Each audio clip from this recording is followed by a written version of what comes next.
নমস্কার। এখন ভারতবর্ষে নানা জাতিতে আমরা বিভক্ত। শুধু ব্রাহ্মণ, ক্ষত্রিয়, বৈশ্য, শূদ্র নয়, তার বাইরে আরো বহু জাতি। এখন এই এই সমস্ত এর ভিত্তিতে বিভিন্ন এই সংরক্ষণ করা হচ্ছে, রিজার্ভেশন করা হচ্ছে এর ভিত্তিতে। দলিত এই সমস্ত জাতি, এগুলো আমাদের ছিল না। আমাদের ভারতবর্ষে কোনো জাতি বিভাগ ছিল না। এমনকি ব্রাহ্মণ শব্দের উল্লেখ আমাদের ঋগ্বেদে নেই। ঋগ্বেদে যে শব্দটা আছে সেটা হচ্ছে ব্রহ্মা, ব্রাহ্মণস্পতি। ব্রহ্ম হচ্ছে যজ্ঞ, ব্রহ্মা হচ্ছে যিনি যজ্ঞের হোতা, আর ব্রাহ্মণস্পতি মানে যিনি যজ্ঞের উপাস্য, যার নামে আহুতি দেওয়া হয়। ব্রাহ্মণ বলে কোনো শব্দ ঋগ্বেদে নেই। আর তাহলে এই ব্রাহ্মণটা কে নিয়ে এলো? ব্রাহ্মণ শব্দটা নিয়ে এসছে যাজ্ঞবল্ক্য। যাজ্ঞবল্ক্য সেই ঋষি যিনি যজুর্বেদ শিখতে গিয়ে নিজের জ্ঞানের অহংকার প্রকাশ করেছিলেন, দম্ভ প্রকাশ করেছিলেন, এবং গুরু বৈশম্পায়নের কাছে তিনি তার দম্ভ প্রকাশ করেছিলেন, যার জন্য গুরু বৈশম্পায়ন তাকে বেদ শিক্ষা থেকে বিতাড়িত করেছিলেন। সেই রাগে, এবং উনি ছিলেন বিশ্বামিত্রের বংশধর, যার প্রচারিত সবিতা নাম ঋষি বশিষ্ঠ গ্রহণ করেননি এবং তাকে ঈশ্বর বলে মেনে নেননি। তো এই একটা মানে জাত ক্রোধতা ছিলই আমাদের বৈদিক প্রথার উপর।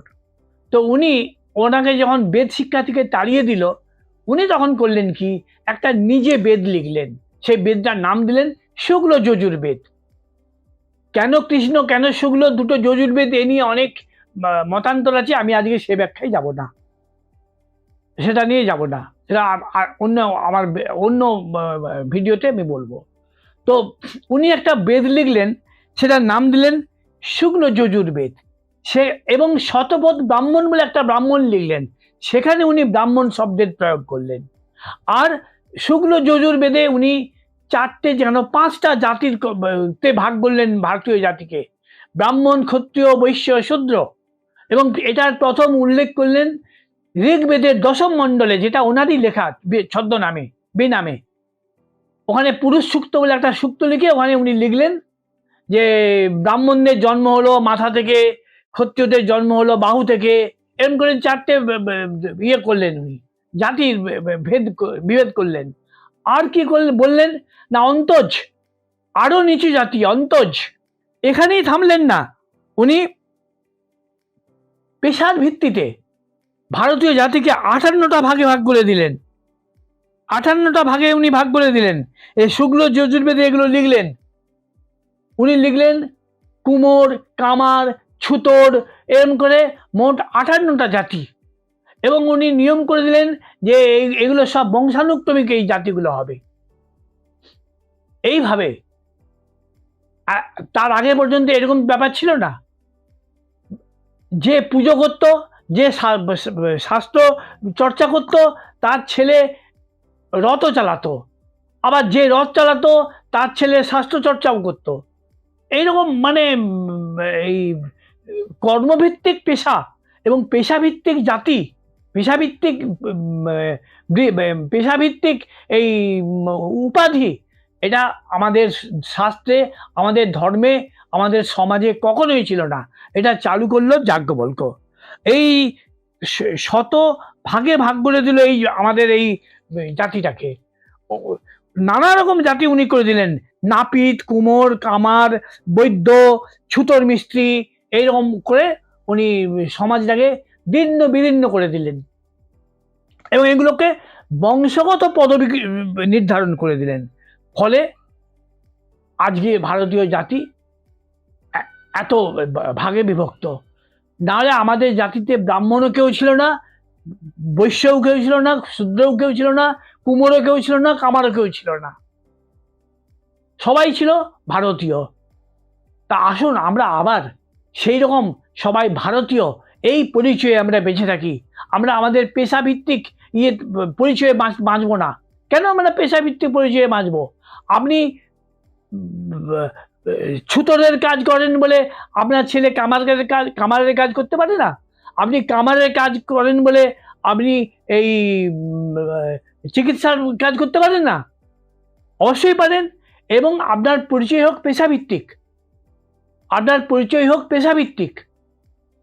আপনি যখনই আপনার ছেলে পেশা পরিবর্তন করবে, আপনার ছেলের পরিচয় যেন পাল্টে যায়। বাস্তবে তো তাই হয়। এটাই মানে হোক অমুক ডাক্তার,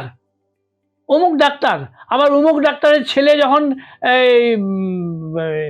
ইয়ে হবে, যখন সে ইঞ্জিনিয়ার হবে, তখন অমুক ইঞ্জিনিয়ার বলবে তাকে।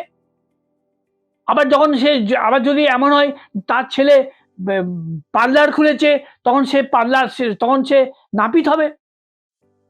আবার তার ছেলে হয়তো হোটেল ম্যানেজমেন্ট পড়ে রাঁধুনি হয়েছে, সে তখন রাঁধুনি হবে। পেশাই মানুষের পরিচয় হোক। ওই বাবার পদবিটা নামের সঙ্গে জুড়ে দিয়ে ওই পদবিটা নিয়ে নিলাম, এটা ঠিক নয়। ব্রাহ্মণের ছেলে কখনোই ব্রাহ্মণ নয়। ব্রাহ্মণ বলে তো কোনো জাতি নেই, ছিল না। এটা তো তৈরি করা। কর্মভিত্তিক পেশা যেন হয়, জন্মভিত্তিক পেশাটা বাদ দিন, তুলে দিন। তবেই আমাদের ভারতীয় জাতি সুস্থ থাকবে, সুস্থ সমাজ গড়ে তুলতে পারবে। এরা আমাদের সমাজে ছিল না, আমাদের বেদে ছিল না। এগুলো সবই বেদ বিরোধী যাজ্ঞবল্ক্যের সৃষ্টি। এই নিয়ে আপনাদেরকে আরো অনেক বলবো আমি আবার পরবর্তী ভিডিওগুলোতে। এটা একদিনে বলার সব জিনিস নয়।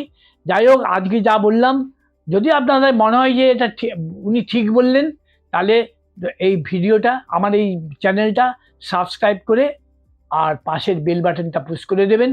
আর আরো বহু মানুষকে জানানোর জন্য আপনারা এই ভিডিওটা শেয়ার করে দেবেন। নমস্কার।